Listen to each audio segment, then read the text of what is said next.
Mega మేనల్లుడు సాయి ధరమ్ తేజ్, అందాల తార రకుల్ ప్రీత్ సింగ్ ప్రస్తుతం విన్నర్ సినిమాలో కలిసి నటిస్తున్నారు.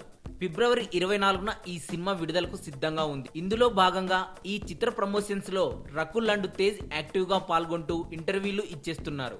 అలా ఓ ఇంటర్వ్యూలో హీరోయిన్ రకుల్ కు మీరు ఎలా ప్రపోజ్ చేస్తారు అని తేజ్ ను అడగగా, ప్లీజ్ తేజ్ నాకు ప్రపోజ్ చేయకు, నువ్వు ప్రపోజ్ చేస్తే నేను చచ్చిపోతా అని అనేసిందంట రకుల్.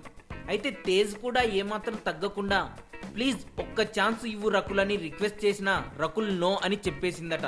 ఇక మీరెలా తేజ్ కు ప్రపోజ్ చేస్తారు అని రకుల్ కు ఛాన్స్ ఇవ్వగా, నేనా తేజ్ నా జీవితంలో అలా చేయను అని అనేసిందట. దీనికి బదులుగా నేను నువ్వు ప్రపోజ్ చేయడానికి కూడా పనికిరానా, నో ప్రాబ్లం లైట్ తీసుకో అంటూ వదిలేశారట తేజ్. ఇలా వీరిద్దరి మధ్య జరిగిన ఫన్నీ ఇంటర్వ్యూ అందరినీ ఆకట్టుకుంటోంది. ఇక అల్లు అర్జున్ నటిస్తున్న డీజే ఫస్ట్ లుక్ రీసెంట్ గా రిలీజ్ అవ్వగా power star Pawan Kalyan Katamarayudu సినిమా షూటింగ్ లో ఫుల్ బిజీగా ఉన్నారు. మరింత టాలీవుడ్ సమాచారం కోసం సబ్స్క్రైబ్ చేయండి టాలీవుడ్ సెంటర్.